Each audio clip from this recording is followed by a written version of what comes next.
This is Kingdom Faith, where we focus on the Christian life, the good stuff, and the hard stuff. Hard stuff. I got it. Stuff. Man, Phil Fisher, he's so nice when I have him on the episode. Yeah. He does the that hard part. He does the hard stuff. But I have my beautiful wife, Savannah Marlow, on the episode, and we're going to talk about how it's been a God-centered relationship in our lives. So today we've been together for 10 years. We've been almost married for 5, but we've been together for 10 years. I was a junior in high school, and she was a sophomore in high school. But before we get into all of that, how's your week been? Not too bad. We're working out. Yeah. So legs are very sore today. Yeah, we're recording this podcast right after we worked out in the morning. Yeah. So did some running, did some weights. Yeah. Sore. That's pretty much it. Just sore. Yeah, we realized we have all these steps to our apartment, and when we get done with our workout, they are the worst possible steps that you can possibly have. You think you're done when you leave the gym, and then you get to the stairs, and you gotta keep going. Yep. It's endless stairs here. Yeah. Endless stairs. Yeah. Stairs at the apartment, stairs at work. I'm really gonna push this elevator idea now. Yeah. So if you have $30,000 for an elevator, that would help Savannah and I a lot. I think Jimmy would appreciate it too, because he also is working out. Yeah. So. Our whole church is working out at this point. Yep. Yeah. New Courtesy of Ashley and Phil Fisher. Yes. So thank you for doing that. I have realized that I'm fat. Oh and I had goodness. to work out. So, and guess what? Losing weight is hard. Losing weight is hard. Today, all my numbers went the opposite direction. Same. Yeah. We can't eat on the weekends, apparently, because we don't eat healthy. No. And don't drink enough water. No, I definitely don't drink enough water. So, as we get into this episode, we'll probably, talk about, specific things that we've went through as a couple, but also just like, just how God has been at the forefront of all those moments, even the bad moments in our lives. So, just to get started, Savannah, tell the people that are watching and listening how our relationship kind of started. Yeah, so, I mean, we're high school sweethearts, so, kind of started around that time. But we actually didn't meet in high school first, at least as far as I'm aware. I'm pretty sure we met at the church first, but I could be wrong. Yeah. So we had a mutual friend, Ben, who brought us both here, and then youth group is kind of where it all started. So we met each other there and hung out quite a bit, doing meal ministry on Fridays here and there, youth hangouts, all that kind of stuff. And then from there, we started dating in high school. So just that typical high school relationship, probably super embarrassing when you think back to it. But you were a year older than me, so we never really had classes together either. I think German. We wouldn't have had classes together even if we were in the same grade. No, that's I true. was stupid and you are very smart. That's not true. Not pretty dumb. You just didn't like school. This is why Phil Fisher is so good on the podcast, because we have the same brave wave. Oh yeah, is that what it is? So you call him Phil Fisher stupid? No, I'm saying we're the same. Oh, so yeah, we probably wouldn't have had the same classes because I was very studious, AP dual credit. Yeah.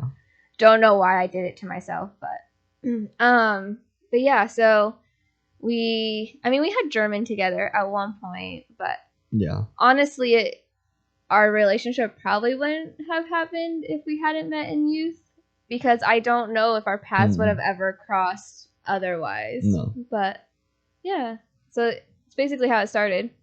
Youth group into high school. Yeah, and a lot of times we would go down to the meal, on Friday specifically was the day that I was always down there. So we constantly was always serving down at the meal together. And I think there was a youth night. I don't know if it was like every Friday or a certain Friday, but I remember like the youth group used to go down, because that's how I got started at the meal. But I can't for the life of me remember, because I remember Ben would always go down, and I think like Hannah and Gracie and all of them would also go down and like it was just kind of like the youth night. Whether it was actually officially that or not, I'm not sure. No, because I think that night happened a different night. So Oh, that night really? happened like on a Sunday evening. Oh, it might have been. That was kind of just the month or the week of whatever month it was that we would go down there and volunteer for that, and that only lasted for so long. But so yeah, those are the moments that I remember.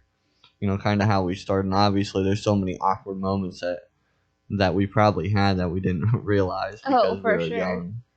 And the dynamic of like our relationship too was kind of different because just at that moment I lived in Mount Etna. Yeah, and you lived you lived pretty in far. Huntington, so we lived pretty far. So it's not like we could go on dates all the time or Well, walk and somewhere all the time. neither of us could drive. Yeah, So at like that moment. at least the first year, I feel like of our relationship was having to coordinate with parents and be like, "Hey, will you drive us to the movies and then we'll walk somewhere to eat?" So it was a Yeah. lot of like Applebee's Applebee's and in the movies. movies. Applebee's in Probably the movies. standard date of Every Huntington high residents school. and every high school person. Walk around Walmart for a minute. Oh yeah, it was too cold, so we go inside. Yeah. But there's like a lot of those moments, early on. It's obviously just funny thinking back. But it's so interesting to me to think about how God kind of starts something, and then where we're at now. Because if you asked me back then if I would have ever pictured our relationship looking the way that it looks now, it wouldn't have looked this way. Oh yeah. So early on, I knew that this was the person for me, that I was going to marry this person. But our life and the way that it looks now looked way different than the way that I thought.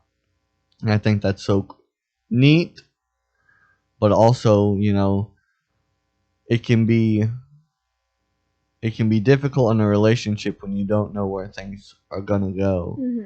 So there's those moments as well. But there's also lots of positives and negatives, in our relationship. What do you think is a positive for our relationship? I'm glad we're starting off with positive. I think like you said, I feel like God has always been very like key in our relationship. I mean, I think we've done a great job at keeping him first. I mean, that's not an easy thing to do, especially just with the world and with life. It's easy to put your spouse or your significant other first, or put work or all these other things ahead of God. But I think we've been very intentional about making sure God is first and like being prayerful about decisions that we make. And so I think that's really helped our relationship kind of get to where it is. And I mean, honestly, without God, like we said earlier, like this relationship may have never happened. Like it was a very God, I feel like, orchestrated thing. And just keeping God at the center and understanding that, like without him, like our relationship may not be as healthy as it is. It's just important. Yeah. So that is obviously the biggest positive, in our relationship, is kind of that God-centered.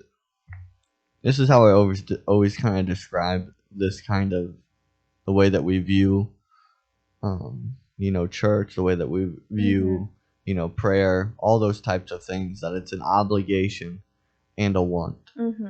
So when those two pieces mash up together, it's so easy to make decisions in your life. It's so easy to move forward. It's so easy to stray away from arguments in a relationship when you understand that the things that God calls you to as a couple, as one, is an obligation, it's a calling, but it's also a want. It's something that, you desire to do together, whatever that might be. So and that's how we keep our relationship focused. That's how we keep it on track. That's how we, stray away from arguments. Is we go back to that obligation, back to that want. Some people think that if this is gonna sound bad, that love as an emotion is the key to a relationship. But what happens when you argue with that person? It's hard to feel that emotional love anymore. But when you can go back to the calling that God calls both of you to, is to be together. You make your vows, Mhm. all those types of things together as one person. It's so much easier to allow some of those moments that are, just not worth the arguments, not worth Yeah. the to just float by, and you just move on, and you do whatever else. Mhm. We don't argue very much in our relationship. No, not really. There if we argue about anything, it's probably that I don't get up or Yeah. It's like very like silly things like Mhm. that, or directions, or Yeah, directions are our worst. making decisions on where to eat. Yeah. So tell me some negatives that you think are in our relationship. um so I know we talked about this a little bit before, but I don't like the word negative. So I'm gonna say challenges. I'm gonna say challenges in our relationship. Negatives just sound so bad. Um but this was kind of hard to think about. But I think anything that I could think about would just stem from like the way we were both raised. Mhm. So we came from somewhat similar backgrounds, but I would say probably pretty No, not different. similar. I Not was similar at all. poor. You were upper middle class. This is your thing. Yeah. And I wasn't upper middle class. You were up. They had name brand pop. They were upper middle class. No. Parents got name brand pop. We got the store brand. But so we have very different upbringings in terms of just like income level, but also like even just the beliefs that were in our households were fairly different.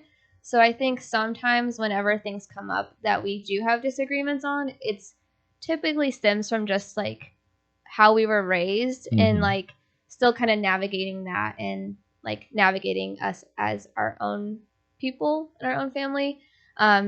Because it's so easy for stuff like that to come back up and be like, well, I've always done it this way, or I've always thought of things this way. And then trying to see things from a different point of view can sometimes be tricky. Mhm. So every time I can think of anything that's been difficult, it's always kind of stemmed back to that, like just how we were raised and how that was different. But now that we're at like 10 years together, that doesn't happen as often. Yeah, It was very early on. Those challenges happened very early on, and I'll talk about one specifically that we struggled with early on. Was her family, your family, um, is really the complete opposite of my family in the way that they view things. Yeah. And so that was a huge challenge in the beginning of our relationship before marriage was in the viewpoint, anything Yeah. like that. And I thought, at one point, is this going to work? Because our views were so different, they were so polarizing, and a lot of times we would navigate away from that conversation, Just avoid it. Yeah. and avoid it, and you can only do that so long. Mhm. You're that topic will come up at some point, and you obviously, if you can't find balance anywhere, then that's going to be a bad situation Mhm. later on in life. And I remember asking God, is this going to work early on in our relationship? And I remember him saying to me to be patient. Mhm. And when I realized that it had a lot to do with patience in the beginning. We started doing a couple Bible studies here or there. We started praying a little bit more, and God ended up working those things out through reading, through prayer, and now I would say we align very similar on a lot of the things that we believe, because our mission early on, even if we didn't think it was a mission or even knew it was a mission, was to align ourselves as closely as we could with the Bible. Yes. And that's not always easy. Obviously, there was definitely moments where we questioned, how this was going to work, things like that. So that was like one of the more difficult moments in our relationship, and God worked it out. Yeah. Pretty quickly, really. We could have sat on those things for a long time, but through the Bible studies, through different things, He was able to. It doesn't matter what I think. It doesn't matter what you think. It matters what the Word of God thinks. Yeah. And I think that was kind of a pivotal moment in our relationship, was, let's not think about who's right Mm-hmm. and who's wrong. Let's look to see what the Bible says. Yeah. And I think that was a huge help. And I think that is kind of the key to why we're able to put God at the center of our Mm-hmm. relationship, is because we don't care what each other think in a bigger viewpoint Yeah. about certain things, like big topics nowadays, like abortion, like homosexuality, Mm-hmm. like drinking, like all these other things in the world Yeah. that the world kind of fights about, kind of gets in big arguments about. Mm-hmm. Rather than us saying this is what we think, this is what we think, we look to the Bible to see where we should think Mm-hmm.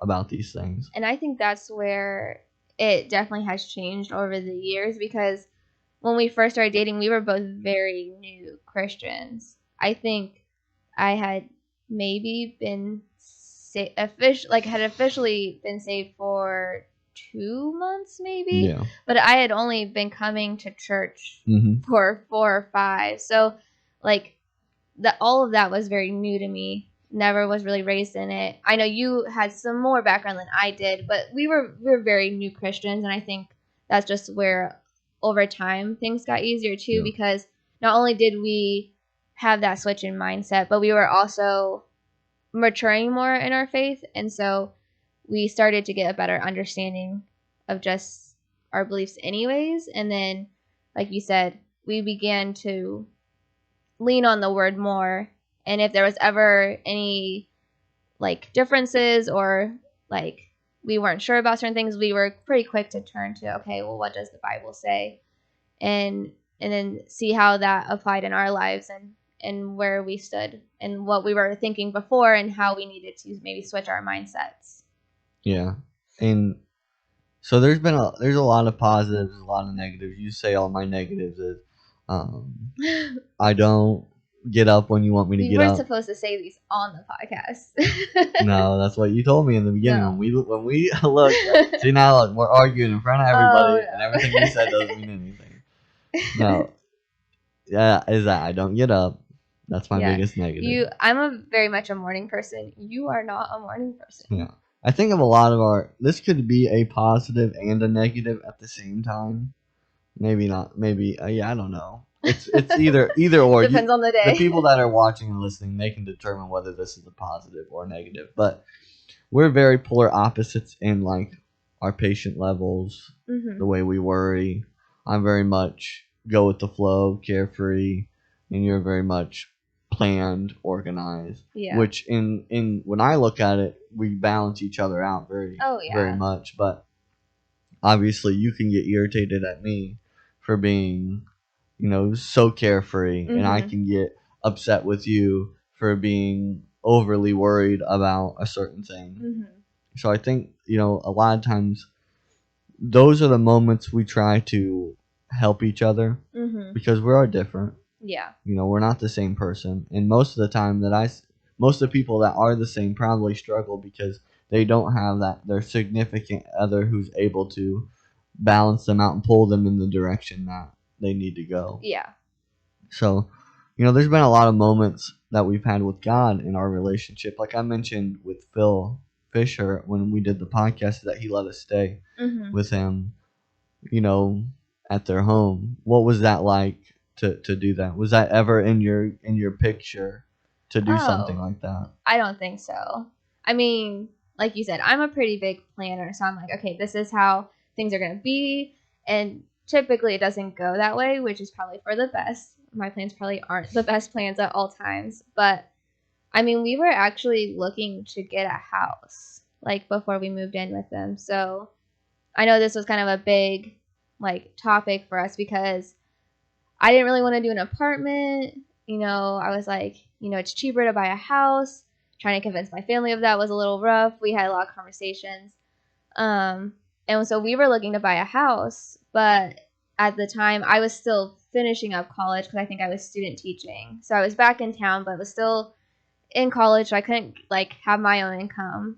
So we were going to rely on one income, you were going to be the only one on the mortgage, and it was just like hurdle after hurdle. And I think that's kind of where, once the option of living with Phil and Ashley was presented, when they like offered that to us, it to most, and probably to me at first, didn't seem ideal. So I was like, okay, we're gonna be newlyweds. They hadn't been married that long. I don't remember how many years are between our marriages, but I was like, I don't know, like this might be tough. But I think probably all those hurdles of trying to buy a house was God being like, no, like you don't need to do this. Stop trying to do this. And actually living with them was such a better option. I mean, I think we learned a lot from them. Like, it gave us a good friendship and a good like Christian couple to kind of learn some stuff from, and then it gave us a good chance to kind of get on our feet. Because if we probably had bought a house, I don't think it would have gone very well. Like, I don't know how we would have done it, because we were not in a place to have a house. But we were trying. We were really trying. Yeah, we were trying. So then, we started living with Phil and Ashley. And, obviously, that was pretty easy for the most part. Mm-hmm. They were very gracious to us in a lot of ways. But then we started to look for a house. Mm-hmm. So I think we were there for like 6 months. And then we actively started looking for started the process. a home, which was not easy to do. No. Because we hit that housing market right as it kind of exploded. And, we would look for a house, we'd put something in, it'd fall through. We'd look for a house, we kept doing that. We continued to pray, because not only did they were fine with it, but in our minds, we have what's the right phrase? We've stayed our welcome. Oh, or whatever. yeah, like overstayed. Yeah, we've overstayed our welcome at Phil and Ashley's, and we got to get out of here. Yeah. We got to find our own place. And we still were in kind of a weird place where, we were building credit.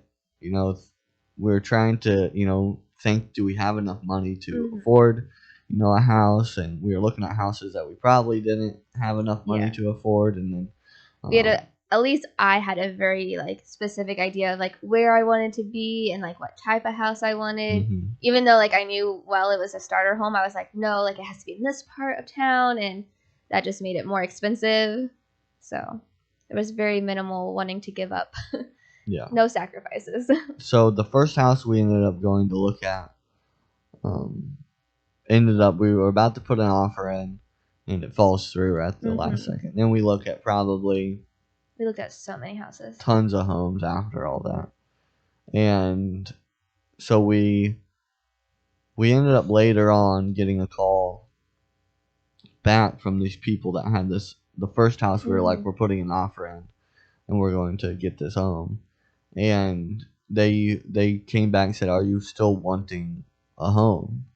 And we're able to put an offer in, and it all goes through just fine. And we get the house that we originally started. And that was a moment that I realized that God the whole time kept telling us to be patient, and that he would see us through. And God showed us there that the home that you originally wanted, I'm going to give it to you. And at that moment, we really should have paid like $20,000 more at least for that home. Yeah. Because of the housing market, it wasn't worth that much more. But because of the way things were, we should have had to pay that much more to get that home. But we got it for what was listed for originally. And that was a huge blessing, because that was fit right into our budget, all that type of stuff that we were able to get. And then, so we had, our struggles throughout that, just, money-wise and stuff like that. But it was such an interesting thing is we really didn't have the money for that house. Oh, I don't think so. Not with the way that we went. I mean, we just had enough really for the mortgage and stuff, but we were able to really do whatever we wanted still, with reason. Yeah. And yeah, we still traveled. We still played a lot of disc golf during that time in the house. And I think at that moment, God was showing us that He's the provider of all things. So not only does He say that, that He's going to come through, but He's also the provider. And that he can stretch a dollar as far Yeah. as it possibly can go. And I think we saw those moments in that house a lot with what we had.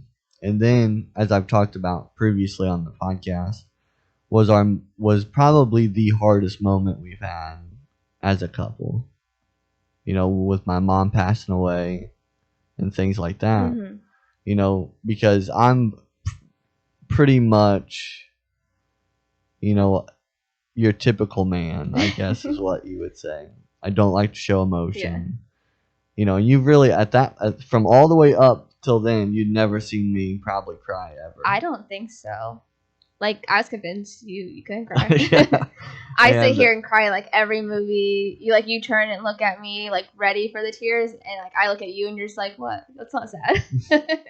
And so I'm your typical man. I don't cry, but when Mom was going through her cancer and stuff, those were the hardest moments that I had, and those were the moments where you saw me break down and cry and things like that. And then when Mom got really, really sick and she couldn't do anything by herself, not only did we have our home, but then every 2 days we had to pack up, go to my sister's house and take care of Mom, which was hard. Those moments weren't easy for our relationship at all, but God kept putting it together where we understood what had to be done, even when it was difficult. And I'm sure there was moments where we argued at times about certain things. But those were, we probably played so much Yahtzee and dice and did some puzzles and all sorts of things when we were there. While constantly take care of Mom, and it was a drain. For us to have to continue to pack up and leave, but it was also a building for our relationship that God was showing us that we can make it through very difficult things. And that's kind of how I saw that whole situation with Mom. Well, and I think it put you in a place where you almost had to be a little more vulnerable. I don't know if that's harder for guys. I mean, it's hard for people in general, but it might be harder for guys.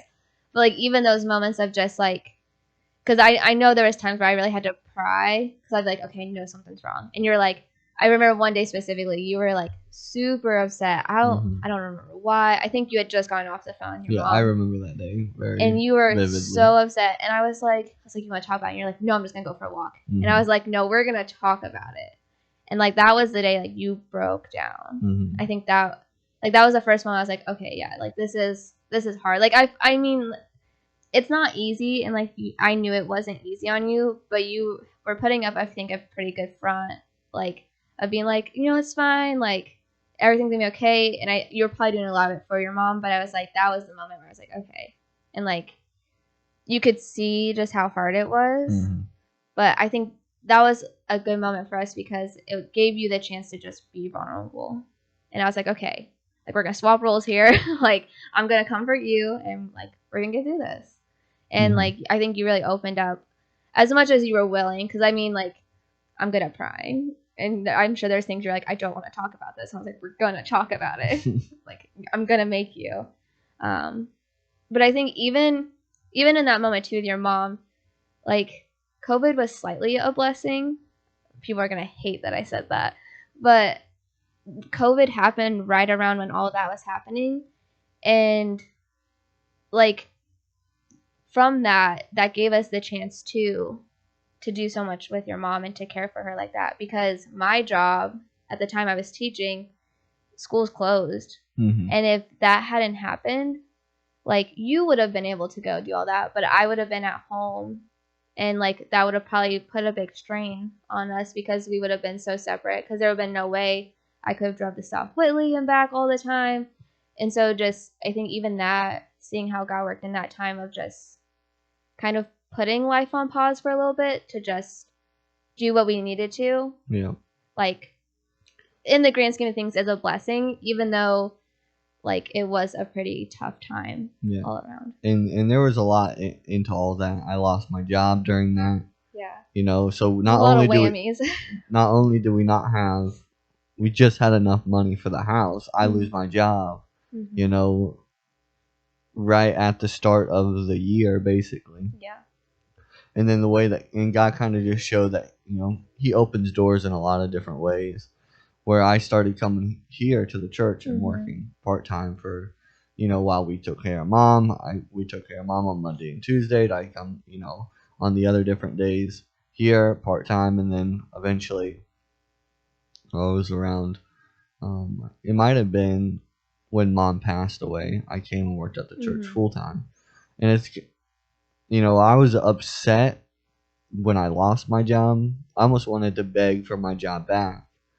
There right when all this was happening, because they just couldn't do it with, me having to go all the time to mom's doctor's appointments and stuff like that. But they, there was that moment where I'm sitting with the boss and he said, "Hey, we gotta let you go." There's a moment where I wanted to beg for the job back, but I just really felt the Holy Spirit talking and saying just to leave. And there was like this overwhelming peace about the whole situation. Like, typically, like, I wasn't upset after that. I just knew things was going to be taken care of. And not long after, I started working here. Yeah. And then full time. And then now, I've been here for a while now. But, so all that happened, which was probably, like I said, our hardest moment that we've had as a couple. And then, as I'm working here, you're doing your schooling stuff. You're hating your schooling stuff. It got rough. Yeah. I really tried to stick it out because you know me, I'm a planner. So I'm like, I'm going to college. I'm going to get this degree. I'm going to work this job. It's going to be great. Wasn't great. No. Was not great.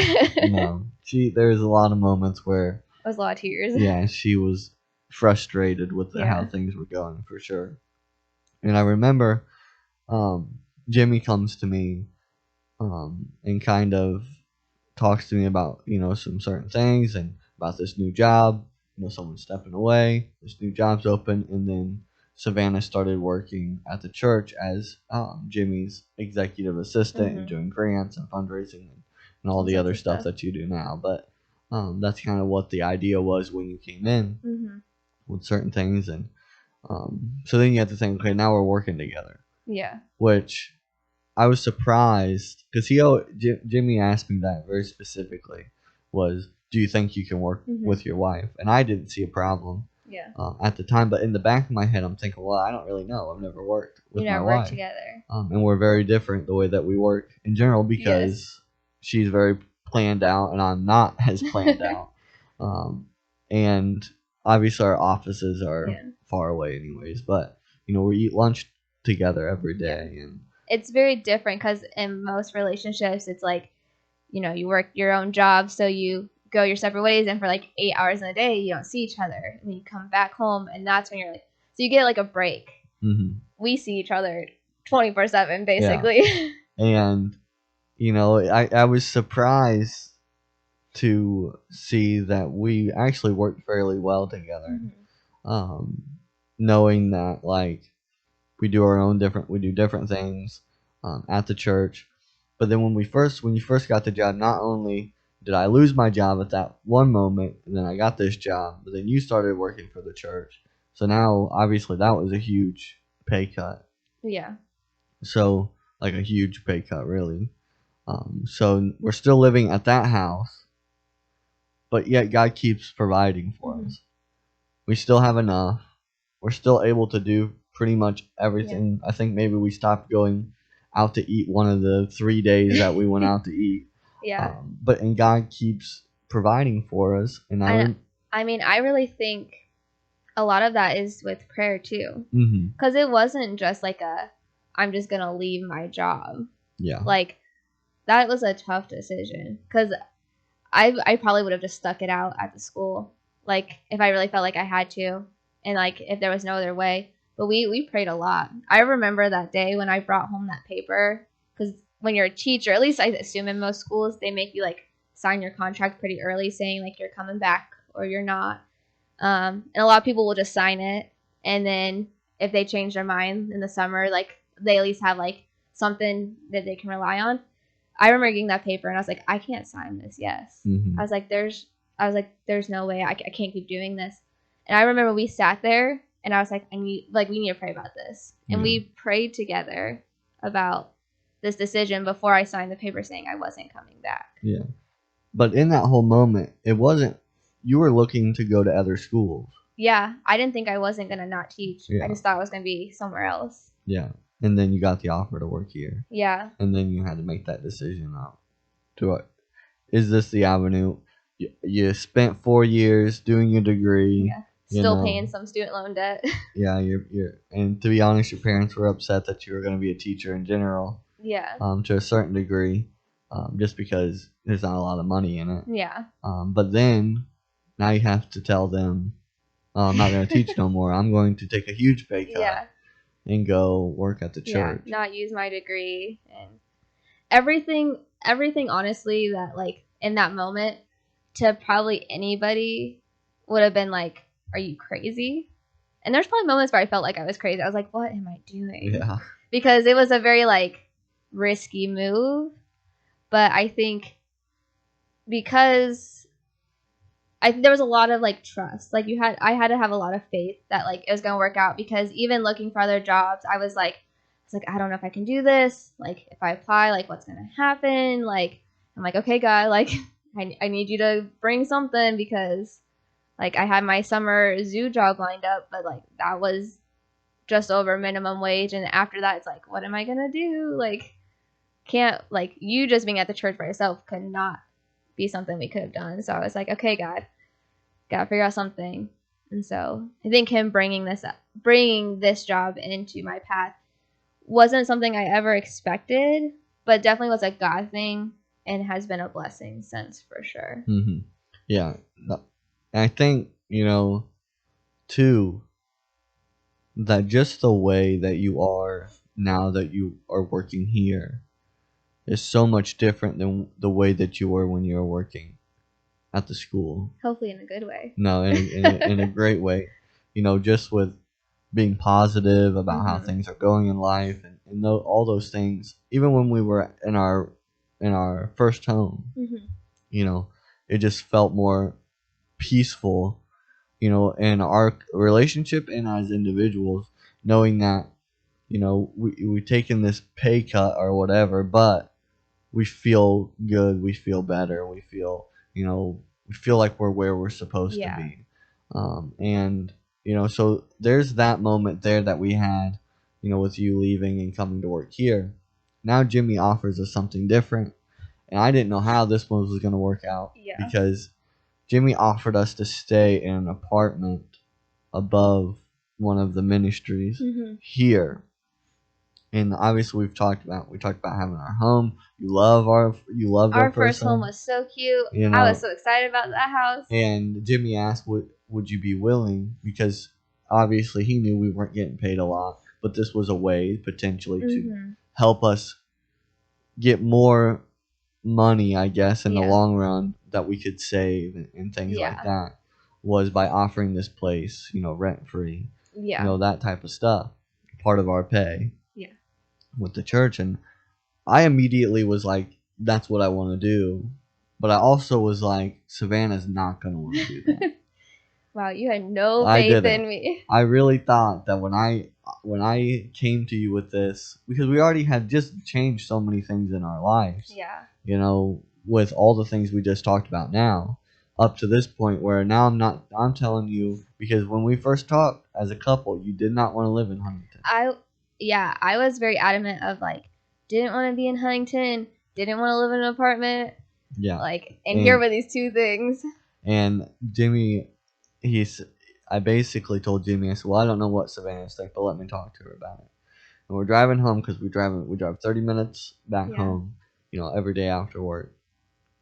And I said, well, I got something to ask you. And obviously, when your significant other says that, you're like, oh no, this ain't good. This ain't, we gotta talk. This is not good. Yeah. And I never talk, so yeah, when you bring up something like it's gonna be life altering. Yeah. And it was. And I said, hey, Jimmy has offered this to us.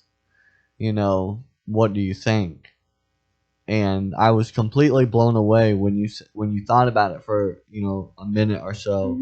Like basically in the long run, I'm sure we talked about other things, is let's do it. Mhm. And that was, this was towards the end of the year. We've been in our home for like a year and a half or Yeah. maybe 2 years at that It wasn't very long. And, now we're moving to an apartment building that's not the greatest looking. It's a fixer-upper. Mhm. It's good enough to live in. But it doesn't look like our home looks. Yeah. And not only, it's above one of our ministries, above the meal ministry that is serving. So there's some complications there with just feeling awkward when you're walking into You the walk building. in and they all can see you walking in. You're like, And hey. so, when all that when we talked about it, we moved very fast. Mhm. So when the offer was offered to us, I think maybe it only took like 3 months. Yeah. And we were moved into this other place. I think we both just, I mean, we again had prayed over it and stuff, but I think we both just knew like this was what God was wanting for us, that like God was putting this in front of us, and so we were like, why wait? Like we weren't gonna hesitate and give us the chance to like change our minds. And this is something we've talked about before, but this is what I've found out just by this short amount of time that I've lived as a believer, is that it's better not to hesitate. When you feel God calls you to something, you can think and think and think and think about it. But if you continue to keep thinking, that means you're not doing what God calls you to do. And I really felt that this was a God calling thing. Oh, yeah. That we're supposed to move. And even if you said no at the moment, I was going to do my best to convince you were going to persuade me that this is what needs to happen. But luckily, God kind of must have worked on your heart in a way that, he just eased the whole thing. It was a breeze to do, and we moved quick, and it was what it was. We sold our house for more than what we had bought it for by a lot. It sold quick. And God blessed us through that as well. So we had some money that we were able to do different things. We were able to fix some things that the church didn't have to fix some things, and we were able to donate because we live up there more to the things that we like donating to, and just all those things kind of work itself out, that God used those moments in a way that we could help other people as well in different ways, but also showed us that it doesn't matter like what your house looks like. It doesn't matter where you live. All that matters is you continue to do what God calls you to do. And I'm glad that moment wasn't as hard, because when you think about where our relationship is now, it's a huge blessing to live where we're at. 100%. And to she doesn't like it, but we walk on Sundays. I don't mind it, but winter is cold. Yeah, we still walk. It's good. It wakes us up in the morning. Yeah. And frostbite. Yeah, not frostbite. It's not that cold. But just certain things, like we save on gas. Like I said, we were driving 30 minutes back and forth. Oh, yeah. A lot, because, coming here on Wednesdays and Sundays and for church and stuff like that. But then, now we're here. We can walk to work if we want. We still drive to work, but that's because we have to use the car for work. So there's been so many different moments, and I've left out lots of different moments too, but there's been so many moments where God has showed himself in our relationship. And I think because we're willing and intentional to see God in our relationship, he continues to keep blessing us. Yeah.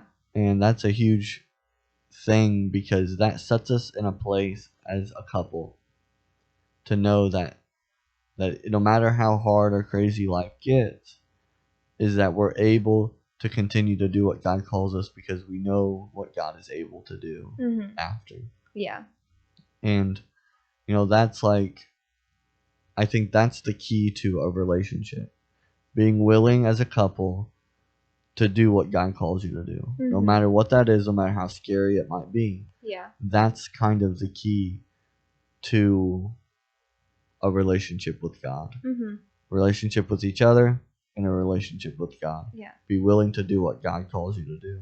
And it's not easy. Like, no. I feel like we make it sound easier than it is, but I mean, I don't know. Year one of us dating wasn't that easy. Like, it's definitely taken time, and I think just our experiences, it's become easier over time because, like you said, we've seen God work and how trusting Him and being faithful to Him has blessed us, and has been so much better than any plans we could have made. But I mean, it's not easy, and it can be challenging, and sometimes you can start to doubt. And that's just when you go back to prayer, God's word, and all the testimonies that you have from times before. Yeah. And so, how do you think, though, that we've grown as individuals and as a couple with all the things that we've talked about already? Where do you think God has kind of, grown us and matured us in those different ways? Well, I think individually first, like, I mean, you've talked about just how, like, I've been more positive in this job, but I also think just through life and, like, leaning on God, I see my faith grow in a sense of I still struggle with it at times, but like any human, I like to have control. And before, I mean, I was such a control freak in sense of, like, this is what our life's going to look like. This is what we're going to do. This is how we're going to get from point A to point B. And just over time, I've seen myself let go of that a little more. Still struggling with it because there's still moments where I'm like, oh, if I do this and this, like, this is going to make this happen. But I've seen those moments where when I've just let go and I've said, okay, God, like, I'm going to do it your way. Like, what do you want me to do? And I've trusted Him with that. Like, I've seen how the outcome's been so much better than what, like, I had planned. So I think I've gotten better about doing that more just with everything, even just, like, small things. Like, it doesn't always have to be, like, those big life-altering things. But, I mean, especially in those moments and even just, like, those smaller times, like, just trusting God. And, like, letting Him have control. I think I've gotten better at. I've grown in, and I'm still growing in, for sure. How do you think I've grown as an individual? How have you grown? I mean, there's been so many things. You're a pastor now. That's crazy. That's crazy. Like, young relationship us would not have seen that coming, I don't think. I wouldn't have seen it coming. I mean, I wasn't surprised when you said something about it, but that was, like, I don't know, year 5 maybe. Like, there was some time under our belt, so then at that point it wasn't surprising. But year, like, 1 or 2, I'm surprised. I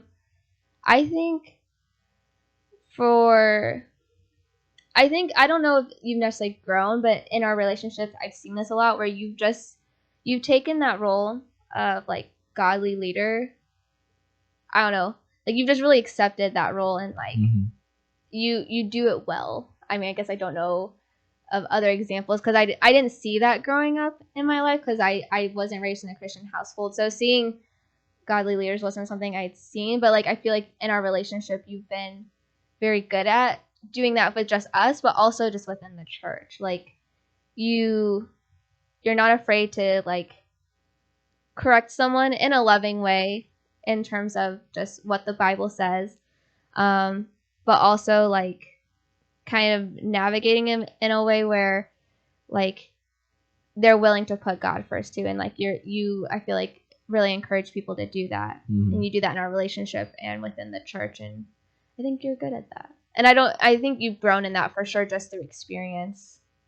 The title of associate pastor might help with that.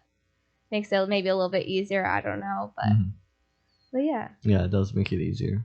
I don't know if you feel like you've grown in that. Oh yeah, definitely. Like you said, at day one, would never have thought that this was where I figured I would work at heating and cooling, the place where something hands-on. God was like, sure. I guess you're not, and God kind of forced me in a way to get more involved when it comes to the calling He placed. I did some preaching, obviously, before when I worked at So I've been preaching for a while in just small, little pockets here and there. But then the associate pastor didn't come until after I got fired. And that was God kind of forcing me to do something earlier than I thought was going to happen. I had, just like you, I don't pre-plan very often, but this is something that I pre-planned. Was, okay, I'm preaching now. It's great. I love doing it. But in my head, I'm thinking, maybe in 10 years, I'll be like bivocational and, I'll be preaching a little bit more. And then when I'm like 40, maybe then, I'll be working at the church full time, and all those types of things. Yeah. And I'm here at 27 working at the church Yeah. full time. And God basically said, no, this is happening now. Yeah. And I'm like, are you sure? I'm not ready for that. Yeah. And I'm still not ready for it in a lot of ways, but God continues to help me grow and mature me in different ways, and helps me be a better leader here at the church and at home, in whatever ways that I need to. Sometimes it is to plan more than what I'm doing. Yeah.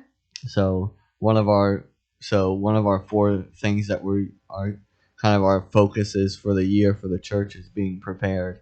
And I think that is the one that I have to do the most, is be more prepared. That's the one where you're like, oh, I don't know about this one. Jimmy, can we change that one? Yeah, exactly. So, those are some. Obviously, we've grown a lot as a couple from day one.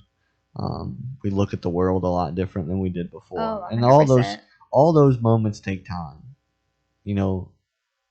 A couple from day one is just not going to be, great. Everything's going to go awesome all the time, because that's just not how the world is. No.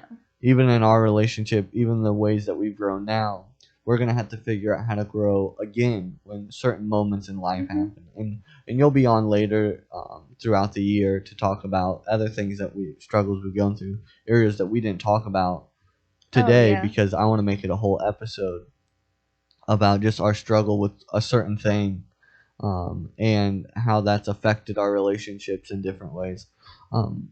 But so there's other things in life that's gonna be a stumbling block in our way. How do you navigate the stumbling block? And every person has to figure that out. Whether they're a couple or an individual, there's always going to be a stumbling block in your way. Whether that's a situation in life or whether that's sin in your life, and you got to figure out how you can navigate that stumbling block. And spoiler alert: the key is always Christ. Yes. How is Christ going to help me with this stumbling block? How do I allow Christ to help me with this stumbling block? And obviously other questions that you can throw into all that. But those are, our relationship has had ups and downs, but in the grand scheme of things, I am so, grateful to have a wife like you, that continues to challenge me in different ways, continues to, to comfort me when I need comforted, all those different things that to support me, as a wife's supposed to do, as a believer. That's your role, is to come up beside me, to prop me up, to hold me up, to do what you can to build me up. And that's the same thing that I'm supposed to do with you through leadership and through loving, all those different things. And that's how a God-centered relationship works.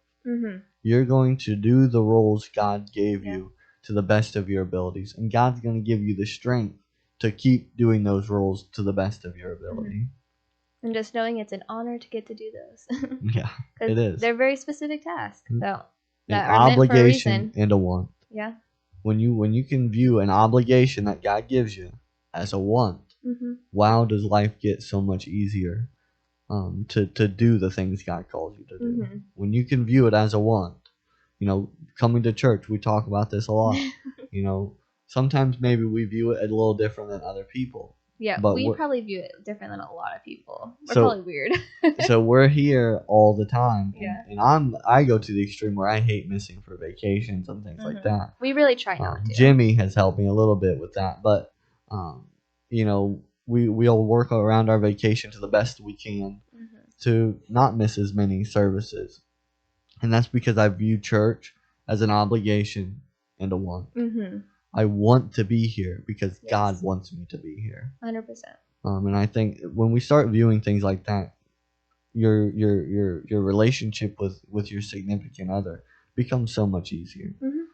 So we've been together for 10 years now. That's such a long time. Not not married that long, but been together for 10 Mhm. years. I always say she doesn't always agree with me, but once you get married, you do kind of restart. But But you're letting but this one but this count. one This one counts. counts. So today, February 1st, is when we first got together, first officially started Yeah. dating. Whether that I don't, maybe it was Facebook official that day. I don't know. That's how the kids view it these days. I Gotta mean, be I'm Facebook sure even if official. it wasn't on that day, like I made sure I set the date, so it said February Yeah. 1st. Yeah. Even if it was a couple of days later, that we like made it Facebook official. So tell me, what is the one thing you've learned about whatever in the 10 years that we've been together? And about whatever, I'm going to gear it towards relationships. So it's fitting. I know we've said it a lot, but I think in a relationship, whether Christ in a relationship or not, it's important to talk about those hard things, because I think that's where you learn and grow together. And I think the benefit of having a Christ in a relationship is that you have some common ground to really just point your beliefs and thoughts back to. And so having those hard conversations, you can learn, you can grow together. You can kind of set yourself up on a firm foundation early on. Like we had a lot of hard conversations early that maybe people don't always have, and some may not have to, but we had to have some harder conversations early. And I think having those early and just making sure God was at the center of all of that helped our relationship have this strong foundation that it needed to have. And so I think that's just key, is don't be afraid to talk about those things. Because even our relationship now, there are moments where I'll come up to you and be like, I don't know if I want to tell you this, or I don't know if I really want to talk about this, but like I know we need to. And so like we'll talk about it. And it might not be like something in terms of our beliefs, but it may just be like a challenging time. And then it gives us that moment to navigate it together. And then to make sure that together we're putting God at the center of it. Because usually in those moments when I do come to you, it's like I've been trying to do it by myself, and I'm like, okay, I'm doing all these things and it's not working. And then you, with your godly wisdom, is like, well, my gray hairs of wisdom. Yes, you're like, here's this Bible verse that I just know off the top of my head. But that gives us the chance to get it back to where it needs to be centered. And then we grow together because we're being open and honest. And so having God in the relationship is the most important thing. But even if your relationship isn't a Christian relationship at the time, still having those open and honest conversations with each other is the only way that you're going to grow together as a couple. Yeah, and so one of the things that I've learned in the 10 years that we've been together is one, sort of what you said, which was communication, but there has to be like a foundation that's outside of you. If you build your standard within yourself, or within even your relationship as a whole, it will crumble, it will fail. But when your foundation and your standard is outside of you, meaning it's in Christ, that's what you point back to when you don't know what to say, when you don't know what to do. That's the foundation that you fall back on, because it's the foundation that doesn't crumble. And another thing that I've kind of just figured out, we should do it more, but we've done it. And I don't say you have to do it all the time. It would be awesome if you did it all the time, but read the Bible with your significant other. You'll be surprised what the Bible can do with your relationship. Yeah. What the Bible can change your thoughts and the ways that you sometimes, I think a lot of times as a couples think, I'll stay with this person because I think I can change them, or something like that. But you don't have the ability to change anybody. The Word of God does have the ability. So, and I think that was kind of the pivotal moment when we struggled early on. Was like, I'll just wait for her or him to change. When in all reality, all it took was reading the Word of God to change the both of us. Yeah. And so instead of thinking, if I just beat her over the head or beat him over the head, they'll eventually change if I just tell them to do this, or tell her to do this, they'll eventually change. Mhm. That's never going to work. Yeah. But if you both sit down every now and then and read the Word of God, Mhm. you'll be surprised what God can actually do with your relationship. Does she have any other final thoughts? No, that was a pretty good last one for sure. So just remember, talk with your significant Yes. other, put Christ at the foundation, Yes. and you'll be surprised what God can actually do. Amen. Amen. That Mini sermon by Philip. Yeah, that concludes our episode for this week. If you like this episode, you can share it with somebody. You can subscribe on YouTube. That would be a great blessing to us. If you have a comment, you can comment down below, or you can comment us at kingdomfaith2001@gmail.com. And as always, thank you for listening to Kingdom Faith.